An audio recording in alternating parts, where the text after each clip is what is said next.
So, speaking of Mayday and the rally, we're going to start by watching, some of the Hasan content from it because I am from St. Louis. I very rarely does St. Louis ever actually get like a lot of publicity. A lot of people, like, you'll hear Hasan say it himself, but a lot of people skip over St. Louis a lot. So the few times that we get to be in some of the headlines, if we can make it on some of those the daily Fox News condemnations that they do or whatever, I'm all for it. So let's go ahead and watch this one. This is local news, St. Louis news covering the rally. I think Hasan may have played this on stream afterwards yesterday. I might have, I was playing video games and I wasn't paying that much attention, so I can't remember what all was in it. So let's go ahead and watch this. This is from KSDK News. Cori Bush invites controversial streamer Hasan to speak in St. Louis at Mayday protests. Let's go. Mayday brought thousands into the streets across. See, I wasn't there yet, I guess. This must have been before it got pretty big. America today, a tradition rooted in the labor struggles that built this country. In St. Louis, the march came to Alo Plaza, but the story that followed it there was not just about wages. Thanks so much for joining us. I'm Kelly Jackson. Cori Bush is running to reclaim Missouri's 1st congressional district from Wesley Bell in the August Democratic primary. Today's demonstration was her most visible public step toward that race. Our political editor, Mark Maxwell, is live downtown. Kelly, here at Alo Plaza, a crowd of a few hundred turned out for Mayday. Cori Bush is... By the way, I was one of the people holding the signs back there. I don't know if I'll be visible in any of this reporting. Probably not, but I can't remember. I think one person came up and asked for my name or something. So I might be in something. I'm not really sure. Turning out for something else. The beginning of what she hopes is a march back in the road to Congress. But the most important moment of her day didn't occur here. She hasn't taken the stage just yet. The most important moment of her day so far happened on campus at Wash U a few hours ago, when she answered a question that has been following her since she started previewing this event on these grounds yesterday. The question is about her special guest tonight, who will be joining her on stage, Hasan Piker, the online streamer she personally invited to St. Louis as her guest. Just a few days ago, members of Congress filed a formal bipartisan resolution naming Piker and quoting... Yeah, the Condemn Hasan Piker Act. Yeah, what a great use of the resources of the highest legislative body in the world, writing out a resolution to condemn Hasan Piker. What a great use of time, everybody. Personally invited to St. Louis as her guest.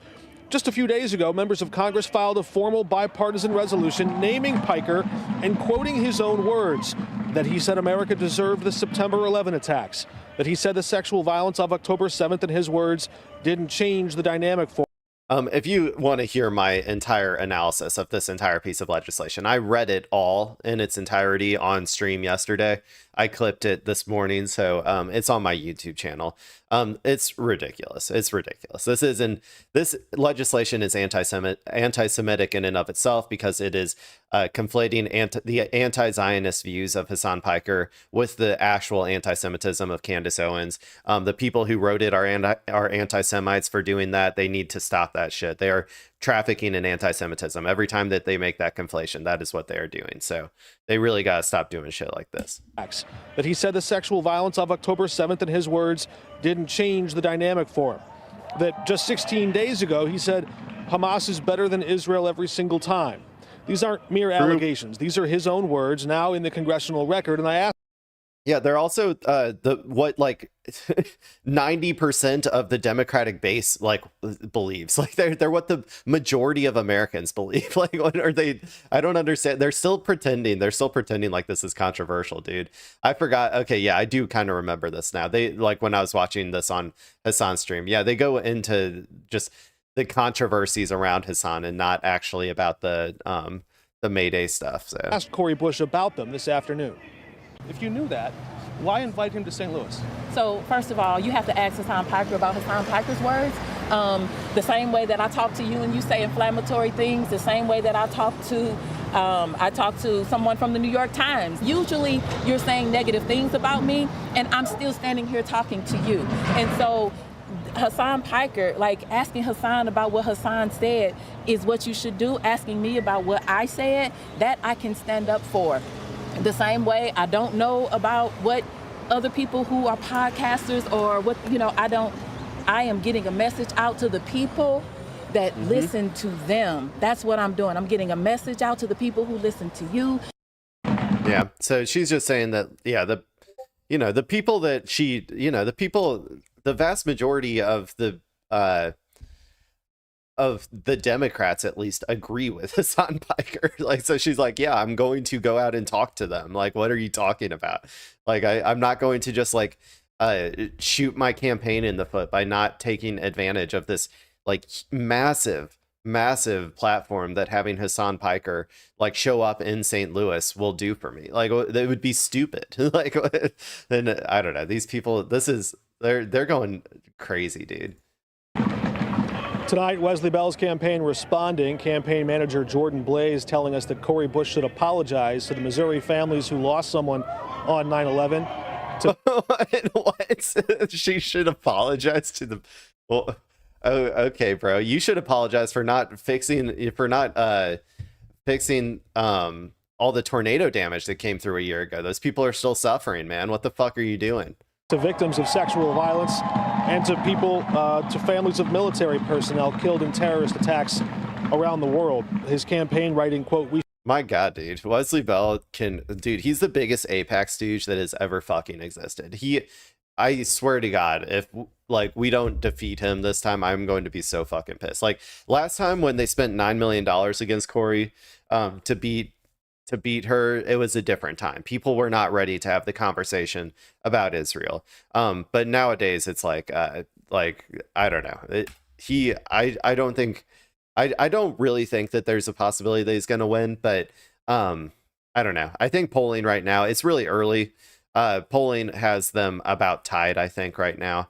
But I think that being tied at this point, in terms of like, your Cori's name recognition and stuff, and like people getting more tuned in over time is only going to increase her margin. So I don't think it's necessarily a bad thing that they're tied right now. But yeah, Wesley Bell sucks, dude.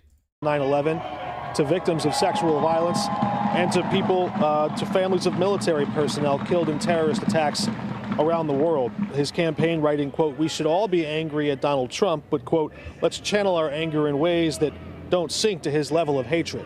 Oh, shut Again, the Cori fuck Bush up. and Hasan Piker. See, that's why he's going to lose, man. He's not on the same wavelength that the Democratic voters are. They want people who are going to sink to Trump's level. They want people to get lower than Trump. You got to fight fire with fire. Like, that's what the people want. So, yeah, I don't know. And this guy's being a fucking goober too. Piker set to take the stage here in just a few moments. Live downtown, Mark Maxwell, 5 on your side. We are on our way to an... Okay, cool. Well, we're going to go ahead and watch some of this video from Hasan to watch his speech and watch some of Cori's speech as well. And, just so, people can see what I saw yesterday. I will go ahead and say that my seeing Hasan in person was interesting because to me, I always felt like online, he's kind of like larger than life. Like you see him going and doing all of these fancy events and stuff. He's like always like, I don't know. He feels like very much like a celebrity, I feel like, when you see him online. When you see him in person, though, I won't lie. He kind of just looked like a dude. Like, I mean, he was obviously well dressed with his like fancy glasses and stuff or whatever.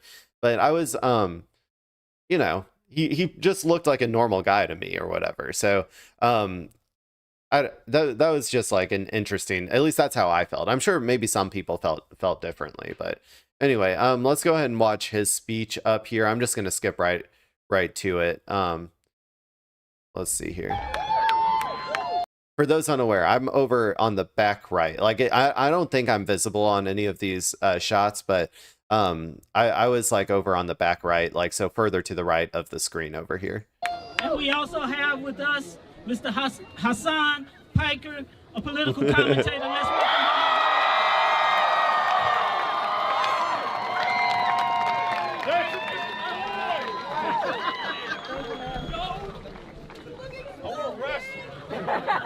I was holding one of those defund oligarch signs, like one of these guys. I don't know if that's my hand. It might. I think I was a little bit further over than that, but yeah. I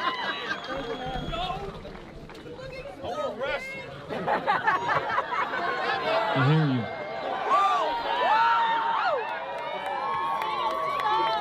What's going on, St. Louis? Wow.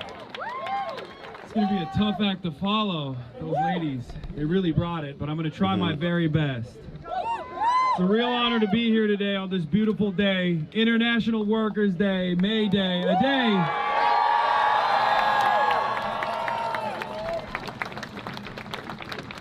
day that we're here to celebrate, a day that, weirdly enough, doesn't get a lot of notice in the United States of America.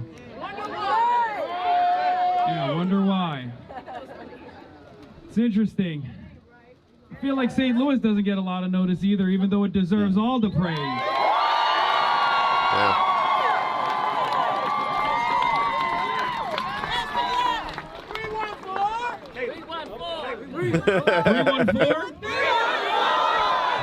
He's like, what the hell is that? No, that's the area code. For people unaware, 314 is the area code.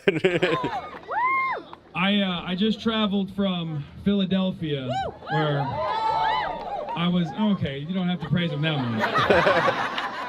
We're here for St. Louis. Yeah. Yeah, I traveled from Philadelphia to get here this morning, and someone stopped me at the airport. They were like, are you that guy? Are you that Wait a second. Is that dude from CNN? Did CNN report on him? I wasn't expecting to have anyone from CNN come to this. If I had seen that guy, I think I've seen him interview Hasan before. If that's the guy that I'm thinking of, I would like to. Maybe there's an interview. Maybe I can find that. Commentary guy, and I was like, yeah. And she said to me, "What are you doing in St. Louis?" And from what I understand, at least what many of you here in my community have communicated to me, a lot of people don't come to St. Louis, apparently. Yeah. And I don't know why.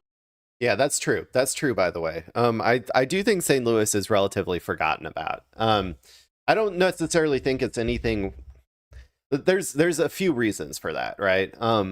Number one, St. Louis does have a reputation of like crime, right? That has a long history. I don't want to go super deep into it, but it has a lot to do with like it was one of the worst aspects of like redlining and white flight and all that stuff, leaving the city to rot while everybody moved to the suburbs.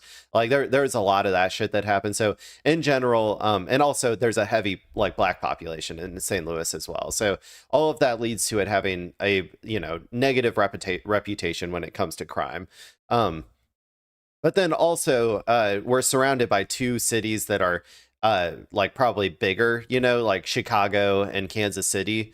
So a lot of times when people are deciding where to tour, where people are deciding, what states they're going to go to for their events, a lot of times St. Louis is left out, which I think is kind of a shame, really. I love St. Louis personally. I think that out of all of the cities, I've been to a lot of cities, man. I've vacationed to Kansas City and Chicago a lot, and I like both of those places. But I don't think I would ever move to either of those from St. Louis because the neighborhoody vibes that I get in St. Louis they feel completely different than like Chicago. And I think and maybe I just haven't been to the right places in Chicago or whatever, but like I love like our bars. I love the people. I love the general vibes of everybody. It's like this weird mix of like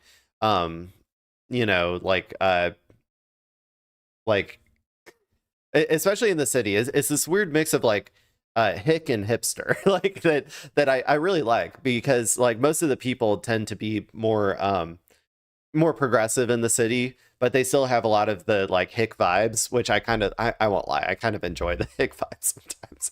So like so I don't know, I love St. Louis. I wish people would give it more credit. I wish more people would add that stop on their tours and stuff. That's I hope you know, I just want to keep building his prominence. I'm going to be a St. Louis guy, I'm pretty sure, my entire life. Maybe at least until I retire. If I retire and I still have a shit ton of money, we'll see. We'll see where I end up, especially like with like climate change and stuff. I want to be comfortable when I'm like 80, you know, so we'll see what's going on, what happens then. But I'm pretty sure I'll be in St. Louis for most of my life. To me, a lot of people don't come to St. Louis, apparently, and I don't know why. All the stuff I just listed. That's why. I'm obviously I couldn't, you know, yell at him from off stage what the reasons were. That would have been inappropriate. I can't let my autism take control of me that hard. Because it's a beautiful city, and there's a lot of beautiful people here.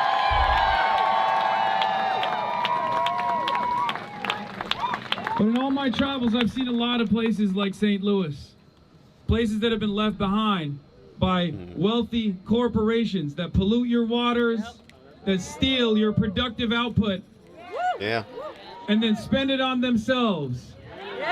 But today, and every day from here on out, we say no more.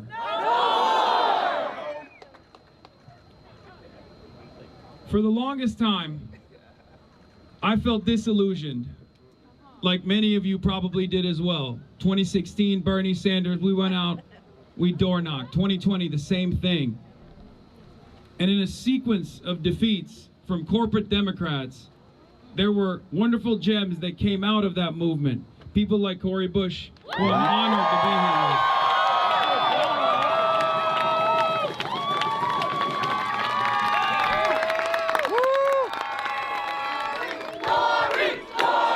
Oh, wait, sorry, I gotta go back. Let me see if I can see myself.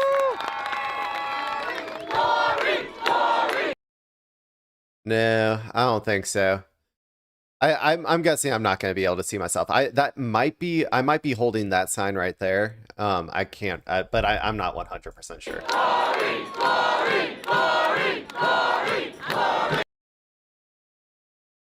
Yeah, I was standing like right about there. I'm guessing that's me holding that sign right there.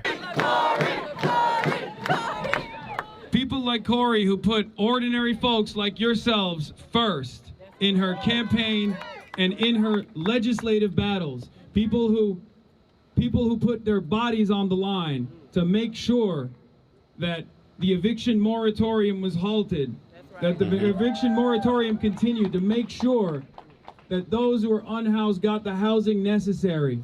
Yeah, for those unaware, Cori Bush, she led during COVID, she led I think multiple people participated in it, but she started it, of camping out on the front steps of Congress because I think, if I remember correctly, I think Cori Bush was homeless for a period of time before she went into office. And so she was like, you know, trying to demonstrate, like, you know, we can't be letting these evictions just happen during COVID, like when nobody's able to get paid and stuff. It would be like immoral to do so. So she camped out on the front steps of Congress, which was really cool. But there's a price. There's a price that people pay sometimes. That price was $9 million. Yep.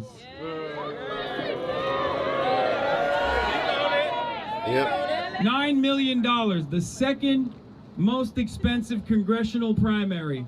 That's what it took for Israel to subvert the democratic process, to unseat a wonderful fighter. Yeah. When he brought up Israel, everyone's like, fuck that.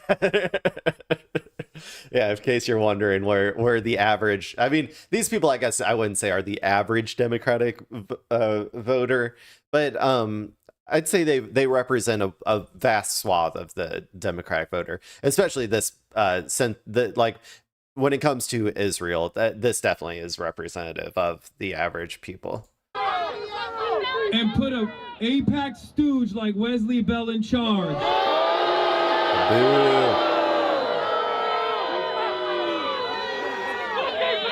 To punish someone for saying the truth, to punish someone for being uncompromising. But what are we gonna do? I didn't say that. I'm already in enough trouble. I don't know. I think maybe I missed it. Sorry, here, let me go back real quick. But what are we gonna do? She said, "I'm gonna ring his bell." That can be interpreted multiple ways, people. Okay, that is not a call for violence. Okay, ring his bell. Maybe it's something nice. You know, who knows? I didn't say that. I'm already in enough trouble. I don't want Cori to get into any more trouble. Man, I'm telling you, I was like I think right behind these two guys. So I'm like right there. I'm just barely not visible, man. But while we were disillusioned for far too long, just as the speakers that came before me addressed, last year they said there was 100 people here. This year there's thousands. Oh, by the way, that abolish ICE sign, that was one of my friends from DSA. He made that. I talked to him. He like works at a print shop or something. So he made that one himself. That was pretty cool. Because this movement is growing.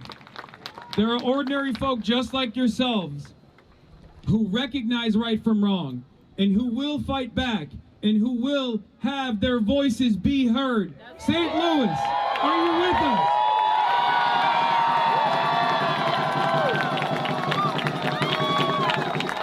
For far too long, we've been told you have to vote for harm reduction. We all know the Republicans are corrupt. We all know that they're monsters, they're racist, they traffic in hatred. But we are here to say we are no longer going to vote for do-nothing Democrats either. We're voting for Democrats with a purpose. Yeah, Wesley Bell sucks, by the way. He hasn't done anything for St. Louis since he's gotten elected. So, yeah, if you're having a hard time picking out there, it should be pretty easy.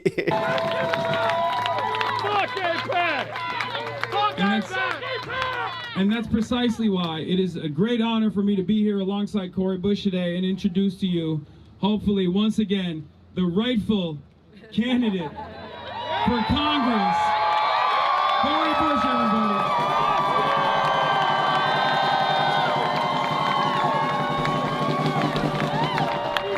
When St. Louis is under attack, what do we do? When St. Louis is under attack, what do we do? Stand up like that. What do we do? Stand up like that. What do we do? Stand up like that. Y'all. Happy International Workers' Day.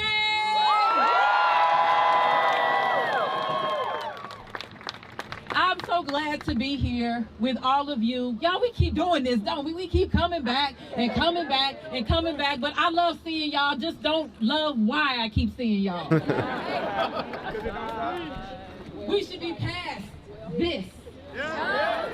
But I want to thank you, Hasan. Thank you for coming to St. Louis. Yeah. Seriously, I do. I mean, I mentioned it on like in his chat or whatever. I doubt he saw it, but I said, like, I do sincerely thank him for coming to St. Louis. I know it's not at the top of his list probably, but I appreciate it, honestly. And especially the support for Cori Bush. Like, you know, I'm out there canvassing. I think that this will bring a lot of attention to her campaign, which I think will only help. So I do appreciate that.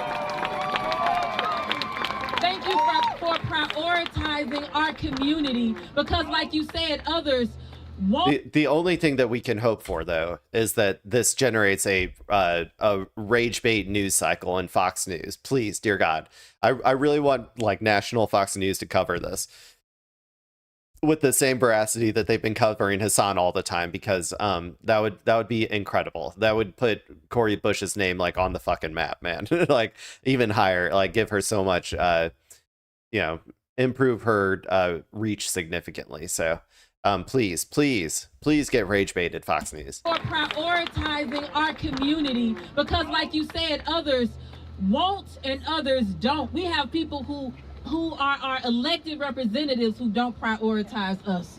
So thank you so much, and thank you for your voice and for being uncompromising in your positions and for highlighting us.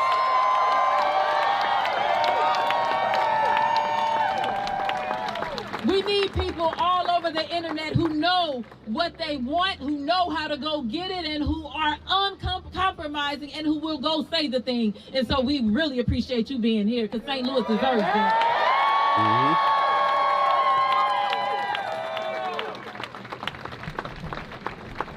When we're talking about workers who have need of a home, workers have need of clean air, workers have need of clean water, workers have need of sanitation, electricity, gas, transportation.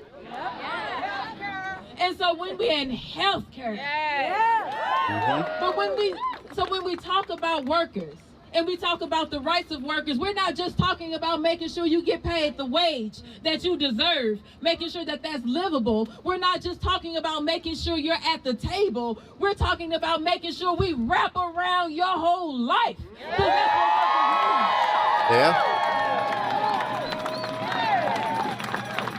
Because workers take care of the people. Workers are the people. We workers don't. I mean, she's much better speaker than me, but like, yeah, workers don't deserve a seat at the table. Workers built the fucking table. Like, they deserve to own the table. They deserve to be the ones deciding who gets a seat at the table. You know, like. Workers are the backbone of all like they're just the backbone of everything in society. Like, people who contribute labor are the people, who deserve they're the people who deserve to live, lives of dignity. And the worst part about it is that the reason that workers aren't like it's the humbleness and the humility of like the average worker, the person who just wants, all they want is enough to get by, right? It's because they are not selfish, because they are not greedy. They are taken advantage of it every step of the way, and it's completely and totally unfair. It's why I am an anti-capitalist. The capital owners, like, the most you can say is that they provide the funds to start businesses or whatever. We can organize society in a way that doesn't, that we can fund people's, like, fund businesses through other means. It doesn't have to be through private capital accumulation. That's my thoughts on that. Because workers take care of the people. Workers are the people, and workers take care of the people. Because I can tell you, the last time I went to the store, I didn't check myself out and then go home with the item. Somebody checked me out, and I was happy that I didn't have to do it. Somebody checked me out, and then I went home. But what did I do? I drove the car. Somebody made the car I drove, and I was happy to have a car to drive. But for those of us who take public transportation, there is somebody behind that wheel. And that's somebody that we hope is doing right by it because they have precious cargo on that bus.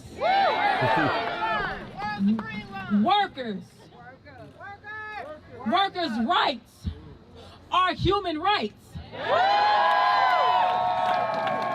Workers' rights are civil rights. And so as we're standing up here today in solidarity, we're standing in solidarity with our international workers as well as our workers from this country. We don't care where you come from. We don't care where you work. We don't care who you serve. I don't even care if you voted for me last time. I care that you have your rights and that those rights are protected.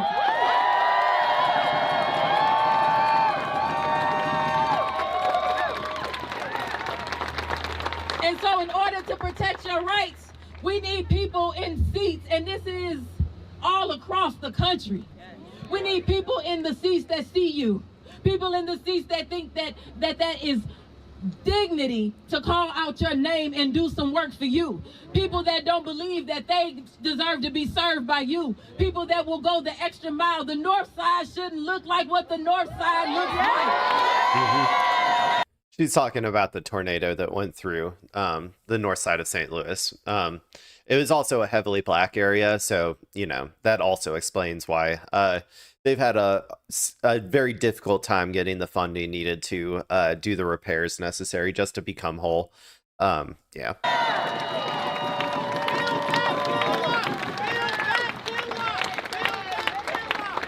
have billionaires who are sitting on money and their workers are the ones on food stamps. We have workers who don't have the money to buy a vehicle. They have to use public transportation, but the corporations and the billionaires are making money hand over fist. We say that we're standing up for workers, but what we're really doing is we're standing up for all of humanity together. So our workers and those who want to work but can't work, we're standing up for those folks too. St. Louis, this is about every single one of us. So when we go to our electeds, y'all, we're saying fully fund the North Side. We're saying we don't want your big box data center in our community. Oh, yeah.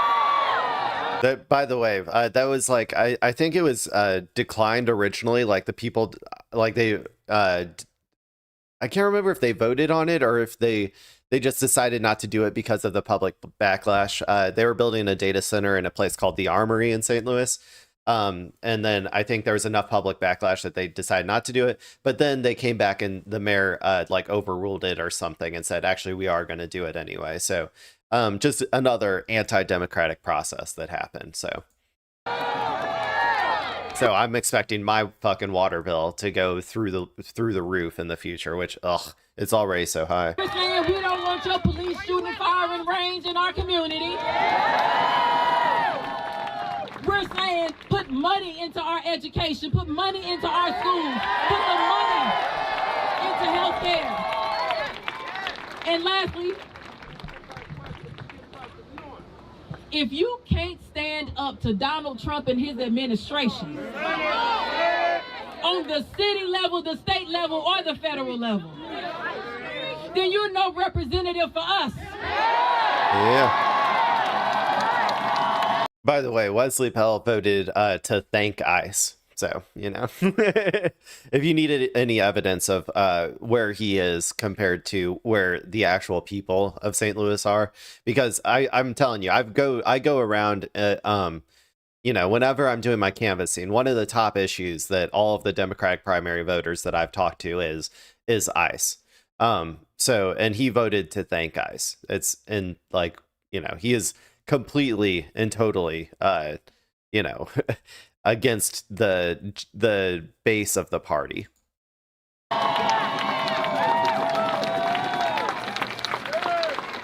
If you can't stand up to Donald Trump and his allies, then how are you supposed to stand up for us if you can't stand up to them? Donald Trump don't know your name. And why sign up for a job? Well, I mean, that's true. She's talking about Wesley Bell again. Like, Donald Trump doesn't know his name because he doesn't fight back against Donald Trump. He is, you know, he's a classic, like, I'm going to fade into the background and just collect my paycheck kind of politician. When you're not willing to fight, if you're not willing to fight, move out the way, because I know some fighters.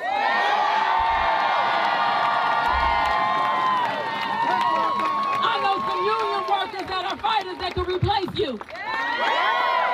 I know some folk in Action St. Louis that can replace you. So as we get ready to march, who ready to march? Make these St. Louis streets hear you. Make these St. Louis streets recognize we're in the street. Because today is our day. And when they say, oh, a general strike just for one day, what they said Marge mentioned in the chat. I haven't been watching the chat very quickly, so I don't know what they've been saying, but that was kind of funny. I just saw Marge mentioned. What did they do? Your response back should be, what did you do? You want to show up tomorrow? We can show up tomorrow. You want to show up for 400 days like we did in Ferguson? We can show up for 400 days.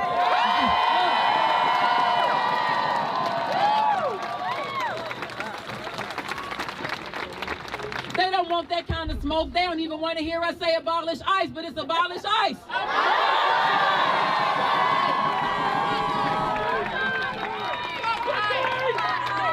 And any elected official that is standing saying that our police need to work with ICE, we coming to vote you out.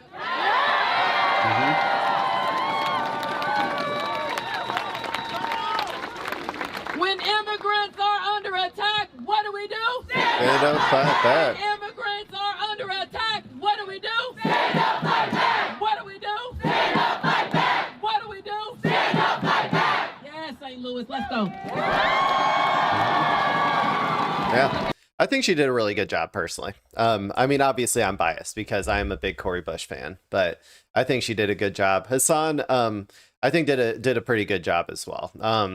Both of them were pretty good. So let's see. Let's finish out the video just to see if I get if I show up at all on here. Yes, St. Louis, let's go.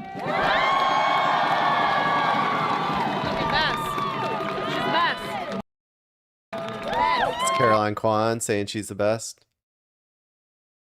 Probably one of these two signs. I don't think that we're gonna see me, if I had to be honest. Nope. Okay. Yeah, it doesn't look like we're seeing me in here. Okay. Well, there you go. That was a little St. Louis content to start off the stream. I just wanted to do that first because I was there and I can cover the stuff that is related to me.